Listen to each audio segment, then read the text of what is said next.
Hello everyone, welcome to युक्ति professional classes.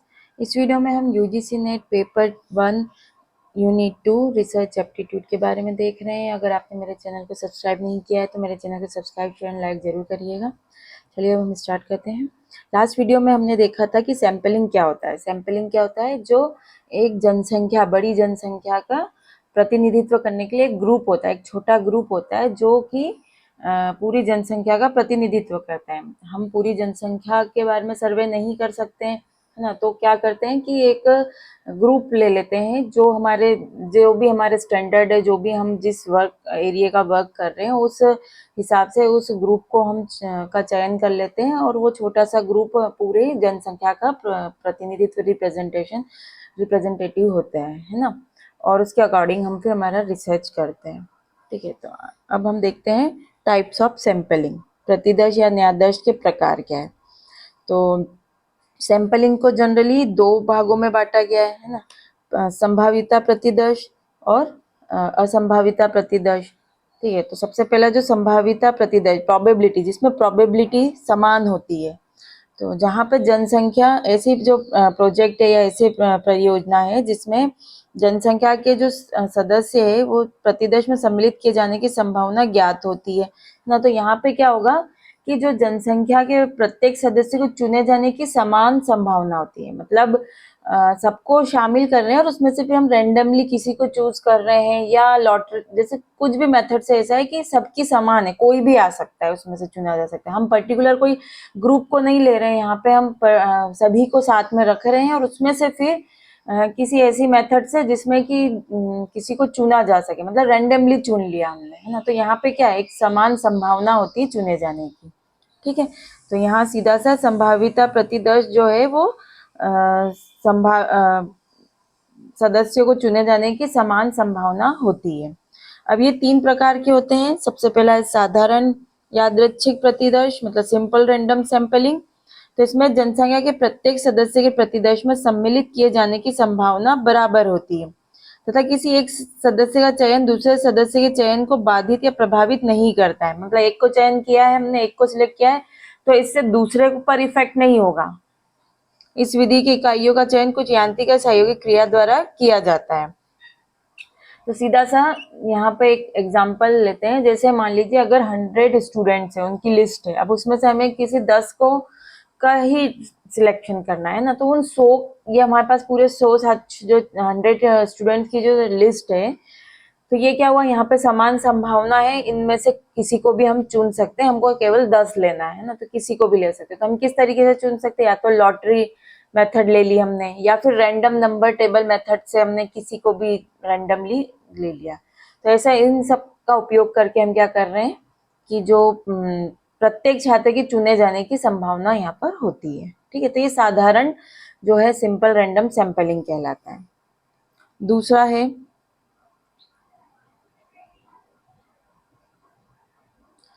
तो इसको साधारण यादृच्छिक प्रतिदर्श की मुख्यतः दो विधियां हैं। लॉटरी विधि, नमूना लेने की लॉटरी विधि, लॉटरी पद्धति का प्रयोग जो है यादृच्छिकरण के लिए किया जाता है। यादृच्छिक संख्या सारणी विधि, मतलब जो स्टेरिफाइड रैंडम टेबल मेथड है, इस विधि का प्रयोग चयनित न्यायाधीश के आकार में वृद्धि होने तथा समिष्ट के अधिक विस्तारित होने पर किया जाता है। इस विधि में एक तालिका सूची का प्रयोग करते हैं। ठीक है, सेकंड जो है स्तरीकृत यादृच्छिक प्रतिदर्श, स्ट्रेटिफाइड रैंडम सैंपलिंग। जनसंख्या का प्रतिनिधित्व पर्याप्त रूप से हो, इस उद्देश्य की पूर्ति हेतु तथा अन्य कारणों से जनसंख्या को कभी कभी क्रमबद्ध स्तरों में विभाजित कर दिया जाता है ना। तो यहाँ पे क्रमबद्ध रूप से विभाजित कर दिया है। इसके लिए प्रत्येक स्तर में पढ़ने वाली इकाइयों का ढांचा तैयार करते हैं और विभिन्न स्तरों के ढांचे में से इकाइयों को यादृच्छिक प्रतिदर्श विधि द्वारा चुन लेते हैं। इस विधि को स्तरीकृत यादृच्छिक प्रतिदर्श कहते हैं। जब कोई अनुसंधान समस्या विषम जनसंख्या से संबंधित होती है तो यह सर्वाधिक उपयुक्त प्रतिदर्श पद्धति होती है। यहाँ पे यह है कि जो जनसंख्या है उसको विभिन्न स्तरों में विभाजित किया जाता है, ठीक है, ताकि हर स्तर का प्रतिनिधित्व हो सके, है ना। तो हमारा पूरा जो जनरल जो जनसंख्या है उसको हमने क्या कुछ लेवल पर, कुछ स्टैंडर्ड में उनको विभाजित कर दिया। इसके बाद प्रत्येक स्तर से जो रैंडमली हमने इनमें से इकाइयों का चयन किया जाता है। जैसे मान लीजिए हम किसी स्कूल के छात्रों का अध्ययन करना चाह रहे हैं, है ना, तो वहां पे 60% लड़के हैं और 40% लड़कियां हैं, ठीक है। तो अब हमने क्या किया, लड़कों का और लड़कियों का अलग अलग ग्रुप कर दिया, मतलब यहाँ इनका ये दो समूह बना दिए हमने। अब प्रत्येक समूह से क्या करेंगे, रैंडमली कुछ विद्यार्थियों का चयन करेंगे ताकि दोनों का प्रतिनिधित्व हो सके, ठीक है। तो ये हमने पर्टिकुलर किसी स्कूल के छात्रों का जब अध्ययन करने जा रहे हैं तो उसको वहां पे ग्रुप में डिवाइड कर दिए, मतलब एक, है ना, अलग स्तरों पे विभाजित कर दिया। तो लड़कों का ग्रुप अलग हो गया, लड़कियों का अलग हो गया। फिर उनमें से हमने रैंडमली लड़कों के ग्रुप में से चूज कर लिया और लड़कियों के ग्रुप में से कर लिया, जो कि क्या करेंगे, वो पूरे उस ग्रुप के समूह को का प्रतिनिधित्व कर सकेंगे, ठीक है। इसके बाद है नेक्स्ट है क्लस्टर सैंपलिंग। तो कभी कभी प्रतिदर्श की इकाइयों पर प्राकृतिक इकाई होकर उनके स्वाभाविक समूह या गुच्छे होते हैं। प्रतिदर्श व इस विधि में गुच्छों का ढांचा बनाया जाता है और इसी ढांचे में यादृच्छिक प्रतिदर्श चुना जाता है। यदि इकाइयां आवश्यकता से अधिक है तो आवश्यक इकाइयों का चयन यादृच्छिक विधि द्वारा कर लिया जाता है। इसे उप प्रतिदर्श भी कहते हैं। प्रतिदर्श की यह विधि अधिक लाभदायक है। देखिए, जो गुच्छ मतलब क्लस्टर, क्लस्टर मतलब क्या होता है, एक ग्रुप होता है एक तरीके से, है ना, छोटे छोटे से ग्रुप होते हैं और उन सब से मिलकर एक जो होता है वो क्लस्टर कहलाता है, गुच्छ होता है। तो यहाँ पे क्या होगा कि जो जनसंख्या के क्या छोटे छोटे समूह में बांट दिया जाएगा, ठीक है। जो अलग अलग बहुत सारे हमने छोटे छोटे ग्रुप बना लिए, तो ये पूरा जो ग्रुप है वो क्लस्टर कहा जाता है। फिर क्या करेंगे, रैंडमली हम उस गुच्छों का चयन किया जाता है। उनमें से कुछ गुच्छों का, मतलब मान लीजिए हमने छोटे छोटे 10 वो बना दिए, ऐसे बहुत सारे बने होते हैं, तो हमने ये 10 का हमारा एक क्लस्टर बन गया। अब उन 10 का जो इकट्ठे थे वो पूरे क्लस्टर में से हमने कुछ गुच्छों का जो ग्रुप है उसका चयन किया जाता है, ठीक है। तो ये होता है क्लस्टर सैंपलिंग। इसको भी अगर हम एग्जाम्पल से देखते हैं, जैसे अगर हम किसी सिटी के स्कूलों का अध्ययन करना चाहते हैं, अब बहुत सारे स्कूल होंगे, तो अब हम सभी का नहीं कर सकते, हमारे पास है ना रिसोर्सेज सीमित होते हैं, समय सीमित होता है ना, नहीं तो अगर सबको करने जाए तो बहुत टाइम लगेगा, ठीक है, पैसा भी बहुत लगेगा। तो यहाँ हमने क्या किया कि शहर के सभी स्कूलों को का क्या करा, एक क्लस्टर बना लिया, गुच्छ के रूप में विभाजित कर दिया। मतलब एक स्कूल एक क्लस्टर है, एक ग्रुप है, दूसरा तीसरा, ऐसे बहुत सारे स्कूलों का हमने चयन कर लिया, ठीक है, मतलब विभाजित कर दिया हर स्कूल को हमने। और फिर उन कुछ स्कूलों का उसमें से हम चयन करेंगे, ठीक है। तो और उसके बाद उन स्कूलों के सभी छात्रों का हम अध्ययन कर लेंगे। तो यहाँ पे क्या होगा, जब ग्रुप स्कूल को भी सिलेक्ट करेंगे तो रैंडमली हम सिलेक्ट करेंगे और उस हिसाब से फिर हम उसमें छात्रों को का अध्ययन, जो भी ग्रुप सिलेक्ट होगा फिर उनके उस ग्रुप के छात्रों का, मतलब उस स्कूल के छात्रों का फिर हम स्टूडेंट्स का अध्ययन करेंगे। तो ये था हमारा संभावित प्रतिदर्श, जहाँ पर प्रोबेबिलिटी सभी को, मतलब किसी को भी चुना जा सकता है, प्रोबेबिलिटी समान होती है चुने जाने की, ठीक है। नेक्स्ट है असंभावित प्रतिदर्श, नॉन प्रोबेबिलिटी सैंपलिंग। तो यहाँ पर जनसंख्या के सदस्यों को चुने जाने की कोई संभावना निश्चित नहीं होती है ना। यहाँ पहले वाले में हमने देखा था कि वहाँ संभावना समान है, यहाँ पे संभावना निश्चित नहीं है। इसमें क्या होगा कि जो रिसर्चर है, जो अनुसंधान करता है, वो अपनी सुविधा और इच्छा अनुसार सिलेक्ट करेगा किसी को भी, ठीक है। तो यहाँ इसके देख लेते हैं। जिस प्रतिदर्श परियोजना में जनसंख्या के सदस्यों को प्रतिदर्श में सम्मिलित किए जाने की संभावना ज्ञात नहीं होती, यहाँ हमें कोई इसकी प्रोबेबिलिटी पता नहीं है कि कौन चुना जाएगा, उसे असंभाविता प्रतिदर्श कहते हैं। इस प्रतिदर्श में अनुसंधानकर्ता अपनी आवश्यकता अनुसार एवं इच्छा अनुसार कुछ सदस्यों का चयन कर प्रतिदर्श में शामिल कर लेता है, ठीक है। तो यहाँ सैंपलिंग में वो किसको चूज कर रहा है, अपनी आवश्यकता के अनुसार और अपनी इच्छा अनुसार कुछ सदस्यों को चुन लेगा। असंभाविता प्रतिदर्श का सबसे प्रमुख लाभ यह है कि इसे कम समय, कम धन, श्रम के साथ सफलतापूर्वक तैयार किया जा सकता है। असंभाविता प्रतिदर्श की सबसे प्रमुख सीमा या दोष यह है कि इस प्रकार प्राप्त प्रतिदर्श अपनी जनसंख्या का सही प्रतिनिधित्व नहीं कर पाते हैं, क्योंकि यहाँ पे हमने हमारी इच्छा अनुसार लिया है ना, इच्छा अनुसार, आवश्यकता अनुसार यहाँ पे सिलेक्ट किया है, तो यहाँ पे सही प्रतिनिधित्व हुआ है ये पता लगाना थोड़ा मुश्किल होता है। असंभाविता प्रतिदर्श के मुख्य रूप से 5 प्रकार होते हैं। तो सबसे पहला है कोटा सैंपलिंग। तो इस प्रतिदर्श में जनसंख्या का स्तरीकरण उसी प्रकार किया जाता है जैसे कि स्तरीकृत यादृच्छिक प्रतिदर्श में, किंतु इस विधि में अनुसंधानकर्ता प्रत्येक स्तर, कोटा अथवा अंश में इकाइयों का चयन अपने विवेक से करता है। तो कोटा सैंपलिंग में क्या होगा, जैसे हमने जो वो पढ़ा था स्तरीकृत यादृच्छिक प्रतिदर्श, जिसमें क्या हुआ कि किसी पर्टिकुलर हमने एक स्कूल में लिया था, लड़के 60% है, लड़कियां 40% है, उनका ग्रुप बना दिया था, अलग अलग ग्रुप किया और उसमें से हमने लिया था और फिर उसे जो प्रतिनिधित्व लड़कों का कर रहे हैं और जो कुछ लिए थे जो लड़कियों का प्रतिनिधित्व कर रहे हैं। पर यहाँ है ना, तो यहाँ पर क्या होगा, अनुसंधानकर्ता अपने विवेक से प्रत्येक स्तर पर चयन करेगा। यहाँ पे अनुसंधानकर्ता अपने हिसाब से चॉइस करेगा। मान लीजिए अगर किसी सिटी में 60% मेल है और 40% फीमेल है, तो अनुसंधानकर्ता क्या करेगा, अपनी सुविधा अनुसार 60% पुरुष और 40% महिलाओं का चयन करता है। मतलब अपनी सुविधा अनुसार वो करेगा, उसको जिसे लेना, रैंडमली। हमने इसके पहले क्या था, रैंडमली किसी को भी सिलेक्ट किया था और वो फिर प्रतिनिधित्व कर रहे थे। यहाँ पे हमने रैंडमली नहीं किया, हमने क्या किया, यहाँ पर खुद अपनी इच्छा, मतलब अपनी इच्छा अनुसार, अपनी सुविधा अनुसार, हमें जो सिंपल लग रहा है, जो हमारे जो क्राइटेरिया में आ रहे हैं उसको ध्यान में रखते हैं, हमारी आवश्यकता अनुसार उनको चूज कर लिया। ठीक है, और इस प्रकार वो जनसंख्या के सभी समूह का प्रतिनिधित्व करेंगे जो सिलेक्ट किए गए। ठीक है, दोनों में अंतर ये है कि वहां पर संभावना सभी को है, हम क्योंकि ऐसे सिस्टम का यूज करेंगे, रैंडमली यूज करेंगे, लॉटरी सिस्टम से यूज करेंगे, ताकि उनको चूज करने के लिए, उनको सिलेक्ट करने के लिए समान संभावना है। यहाँ पे ऐसी कोई मेथड यूज नहीं हो रही, यहाँ पे अनुसंधानकर्ता अपने अकॉर्डिंग, अपनी सुविधा के अनुसार यहाँ पे सिलेक्ट करना है। नेक्स्ट है आकस्मिक प्रतिदर्श, एक्सीडेंटल और इंसिडेंटल सैंपलिंग। इस प्रतिदर्श में अनुसंधानकर्ता की सुविधा को ध्यान में रखते हुए जनसंख्या से संबंधित कोई भी इकाई सुविधा पूर्वक उपलब्ध हो जाता है, इसे आकस्मिक प्रतिदर्श कहते हैं। तो यहाँ पे भी यही है कि उस जो रिसर्चर है, जो अनुसंधान करता है, उसकी सुविधा को ध्यान में रखकर सिलेक्ट किया जाता है।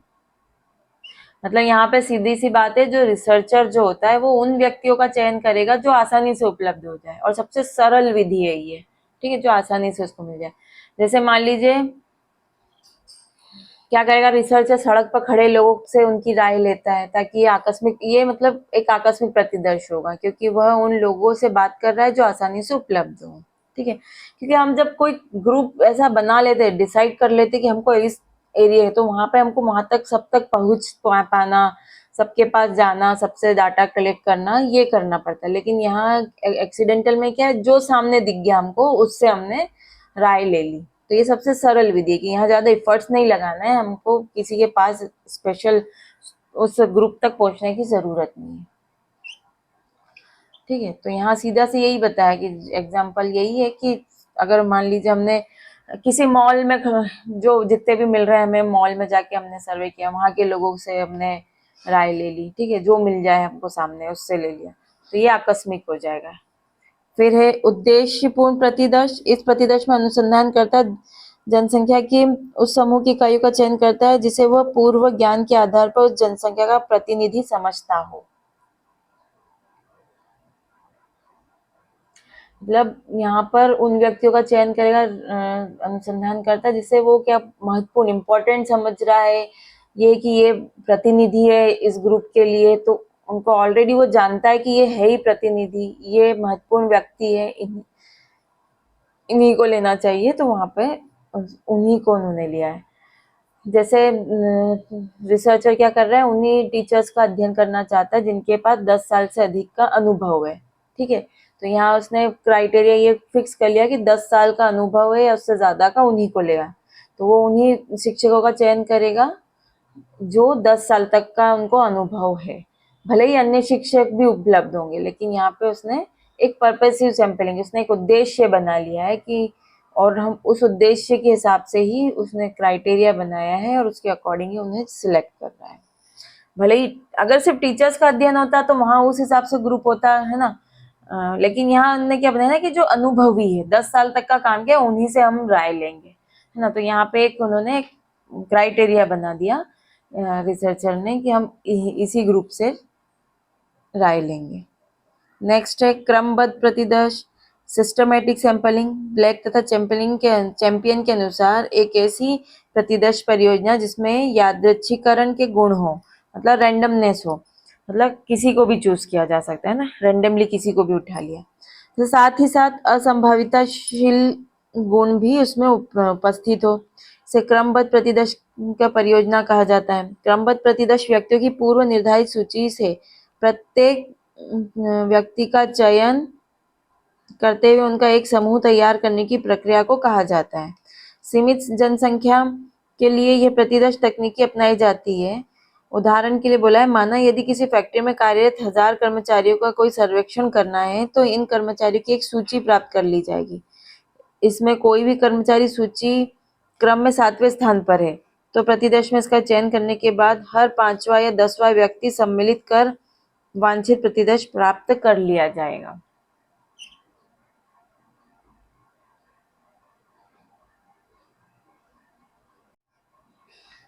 तो यहाँ पे जो है हर 5वें स्थान पे, ये 5th आएगा। तो यहाँ पे क्या है, जो हमारी लिस्ट है ना, लिस्ट में क्या है, ये 5वें स्थान पे मान लीजिए ए है तो इसको चूज किया, फिर सिलेक्ट कर लिया हमने, ठीक है। फिर यहाँ से 5वां स्थान फिर जो होगा, मतलब 10वां, 15वां, फिर 20वां, तो हर 5-5 के स्थान पे हमने एक ऐसा रैंडमली ले लिया कि ये बोल दिया कि रैंडमली, मतलब कि जो भी लिस्ट में चौथे स्थान पे आएगा वो उसको लिया जाएगा, है ना, या 7th नंबर पे जो भी आएगा हम उसको लेंगे। तो यहाँ रैंडमली ऐसा सिलेक्ट कर लिया, तो जो 7, जैसे 7 तक का लिया तो 7 तक का जो है उसको ले लिया, उसके बाद उसको छोड़ने के बाद फिर 7, जो अगला 7 होगा वो, ऐसे कर करके हमने रैंडमली यहाँ पे सिलेक्ट कर लेते हैं हमारे क्राइटेरिया, और फिर उन पर हम फिर अध्ययन किया जाता है, ठीक है। तो ये था सिस्टमेटिक सैंपलिंग। नेक्स्ट है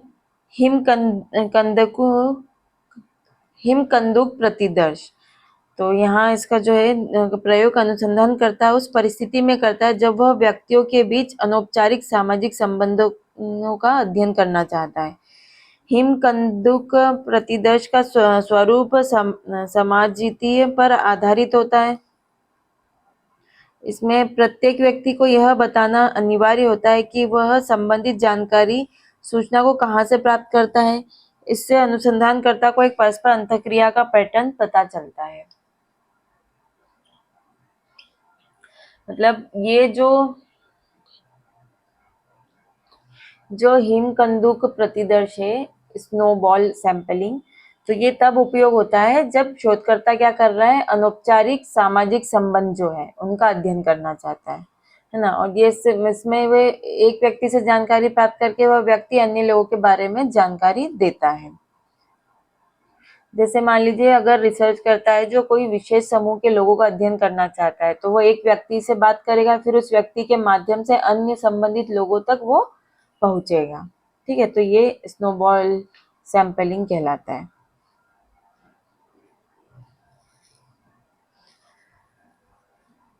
तो इस प्रकार हमने ये टाइप्स देखे कि जो सैंपलिंग से है, जो अनुसंधान के लिए एक महत्वपूर्ण हिस्सा होता है ना।